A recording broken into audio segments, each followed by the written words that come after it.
বিভিন্ন কার্যসূচির মাধ্যমে রবিবার যৌথভাবে 19শে মে ভাষা শহীদ দিবস উদযাপন করেছে বিজেপি পশ্চিম কাটিগড়া মণ্ডল কমিটি এবং দিগরখাল সমাজ উন্নয়ন সংস্থা। এদিন সকালে দিগরখাল সমাজ উন্নয়ন সংস্থার কার্যালয়ে শহীদ বেদিতে মাল্যদান করে কার্যসূচির সূচনা করেন বিজেপি পশ্চিম কাটিগড়া মণ্ডল তথা দিগরখাল সমাজ উন্নয়ন সংস্থার সভাপতি সুব্রত চক্রবর্তী। দিবসের তাৎপর্য নিয়ে বক্তব্য রাখেন শিক্ষাবিদ মৃদুল কান্তি চক্রবর্তী, মণ্ডলের সহ সভাপতি কালাচাঁদ বৈষ্ণব, শিক্ষক সুমন দাস, মণ্ডলের সাধারণ সম্পাদক রাজীব চন্দ, বাবলু দাস, সম্পাদক যথাক্রমে অসিত দাস ও জয়লাল বৈষ্ণব, সুব্রত চক্রবর্তী প্রমুখ। সভায় শিলচর রেল স্টেশনকে ভাষা শহীদ স্টেশন হিসেবে স্বীকৃতি দেওয়ার এবং 19শে মেকে সরকারিভাবে শহীদ দিবস হিসেবে ঘোষণা করার দাবি জানানো হয়। এখন পর্যন্ত শহীদদেরকে স্বীকৃতি না দেওয়ায় বক্তারা ক্ষোভ প্রকাশ করে সভা শেষে 1 মিনিট নীরবতা পালন করা হয়। ব্যুরো রিপোর্ট, আজকের বরাক। কিন্তু আমরা লক্ষ্য করেছি যে 19শে মে আসার আগে প্রায় 10 দিন থেকে বিভিন্ন দল সংগঠন সমস্ত বরাক উপত্যকায়, যেটা এবছরও হয়েছে, বিভিন্ন কার্যক্রম হাতে নিয়ে তাকে আজকের দিনে হচ্ছে।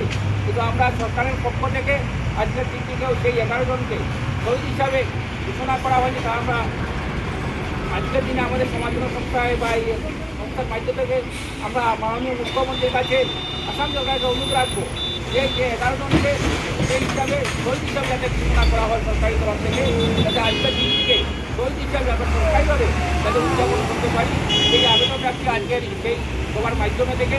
এবং আমি বিশেষ করে আমাদের এই অঞ্চলে যেটা বরাক উপত্যকা যারা বিধায়করা রয়েছে, যারা দল মত নির্বিশেষে এর হয়ে যাতে আবার শুনতে পারেন যে আজকের দিনটিকে শহীদ হিসাবে ঘোষণা করার জন্য। কারণ আমরা প্রতি বছর আজকের দিনকে শহীদ করব, কিন্তু সরকারের তরফ থেকে যতদিন পর্যন্ত এই দিনটাকে শহীদ হিসাবে ঘোষণা করা হবে না, আমার মনে হচ্ছে আমাদের বরাক উপত্যকায় যেগুলো কার্যক্রম হাতে নেওয়া হয়েছে কোনো একটা কার্যক্রম নেওয়া দরকার, যেখানে যে আন্দোলনের মাধ্যমে প্রয়োজনে যে আজকের দিনটিকে যাতে শহীদ ঘোষণা করা হয়। তো আমি একটা কথাই বলছি যে আমরা যে আজকে মাতৃভাষার কথা বলতে পারছি, আজকে আমরা অফিস আদালতে স্কুলে আমরা মাতৃভাষা বাংলা ভাষায় কথা বলতে পারছি, এটা সম্ভব হয়েছে এই 1961 সালে যারা শহীদ হয়েছিলেন তাদের রক্তের বিনিময়ে। সেই সময় যদি আমাদের যারা অভিভাবক ছিলেন তারা যদি আন্দোলন সংগঠিত না করতেন, তাহলে হয়তো আজকে আমরা সেই বাংলা ভাষায় আমরা অফিস আদালতে স্কুলে আমরা কথা বলতে পারতাম না।